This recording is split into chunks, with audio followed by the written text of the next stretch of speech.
Hello, I'm Annette Young and welcome to the 51%, a show about women reshaping our world. Coming up, despite raised eyebrows from some locals, we meet the female activists who are taking part in protests demanding jobs in southern Tunisia. Also, will women swing the vote either way in the upcoming US presidential election? We'll be asking Lauren Leader, the CEO of All In Together, an American NGO that encourages women to participate in political life.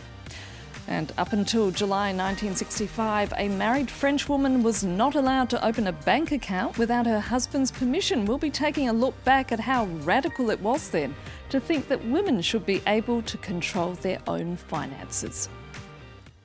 But we begin in Tunisia, where protests continue in Tataouine in the south of the country. Despite being an oil-rich region, unemployment is rife, and locals are furious at both the government and oil companies for failing to follow through on their promises to create jobs. And now the global pandemic has made the situation considerably worse. Our team on the ground met two female protesters, a rare sight in this highly conservative region. Among the few women who go out at night to protest in Tataouine, there's Nadar, a photographer, and Sabrine, head of a women's rights group. They came to support residents of a nearby town where the army shot and killed a young trader crossing a military zone on the 7th of July. ماهيش حكاية خوف وقت تبدأ حكاية معناها بالحق بلاد انك لازمك تدافعي في تطاوين تشوفي مع الاولاد تحسي روحك المرأة والراجل كيف. Nadar has been photographing the protests, which have rocked the region since June.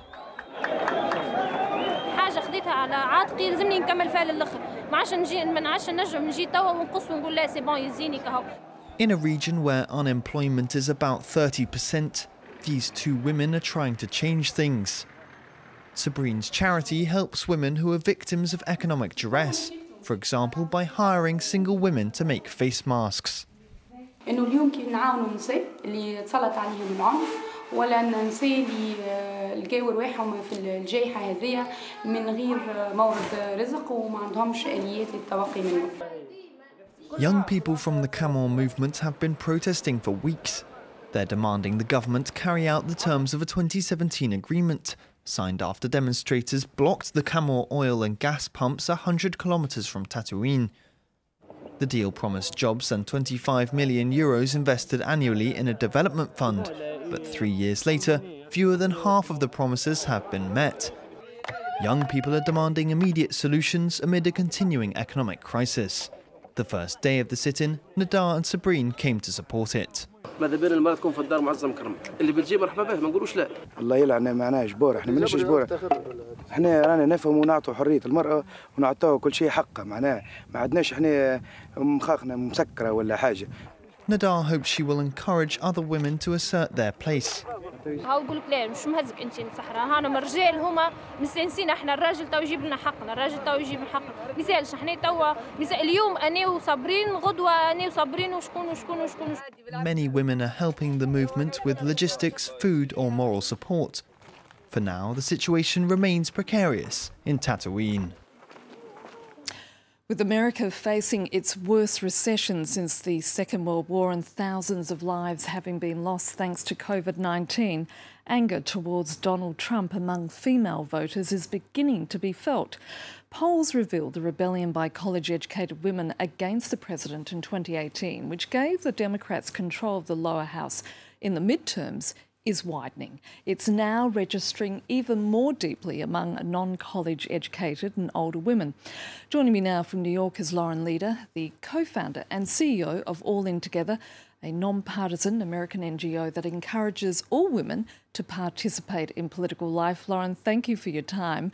Your organisation has done its own polling among 1,000 female voters. It found 46% would vote for the Democratic nominee Joe Biden, while 42% would still support Donald Trump.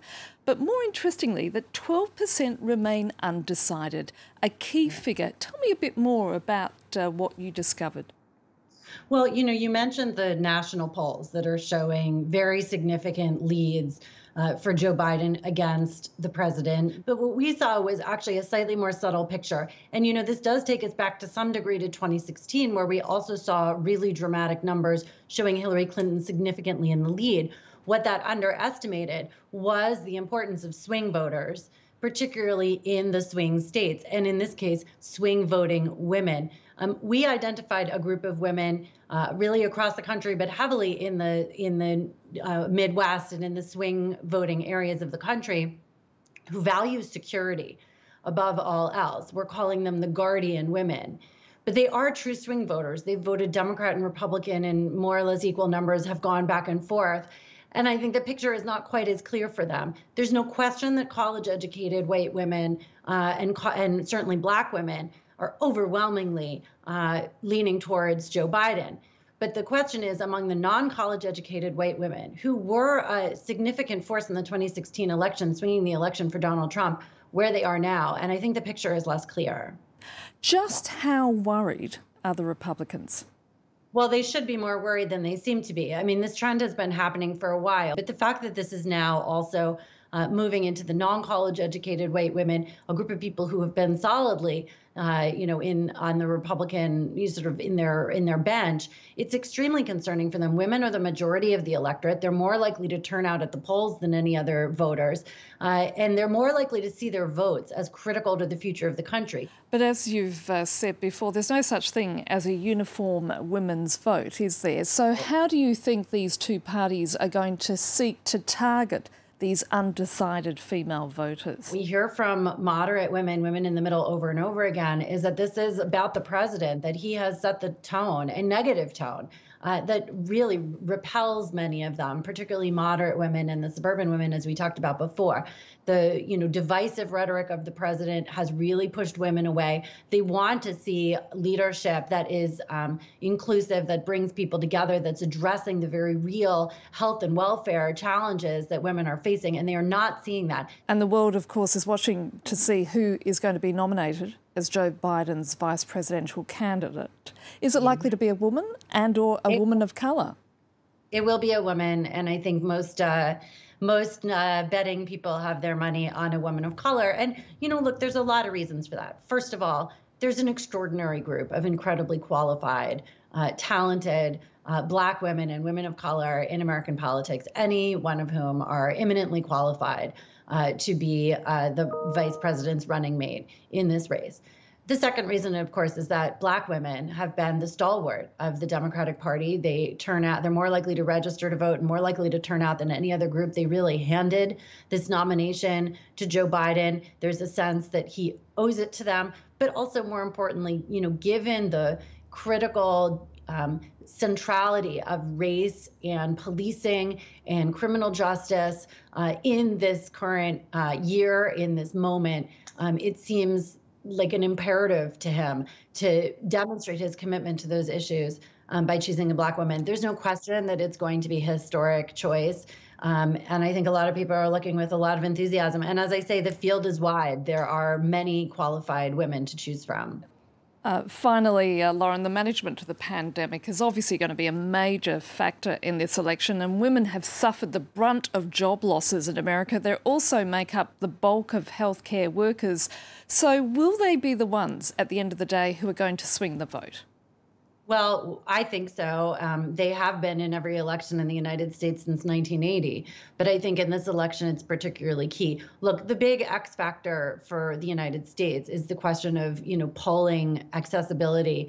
We have some serious issues with ballot access, with vote by mail, with just the basic health and safety of getting to the polls in November. This has continued to be a very difficult issue that the Congress has not sufficiently addressed. So, really, there are so many X factors in this election. But, based on our polling and the history of how women have turned out as really the stalwarts of the democratic process, I think there's no question it could be historically high turnout. And whoever wins this election will win it because of women. Lauren Leader, it's been great speaking to you. Thank you so much. Thanks, Annette. Now, this month marks the 55th anniversary of a law that granted French women financial autonomy from their husbands. Before July 1965, married women were required to get the permission of their spouse to open a bank account. While a woman's right to control her finances may seem like a no-brainer for most of us today, Solange Mougin explains what a radical concept it was back in the 1960s. Tying the knot, but saying goodbye to financial independence. Before 1965 in France, women who got married gave up the right to manage their own money and do things like open a bank account. Ouvrir un compte en banque.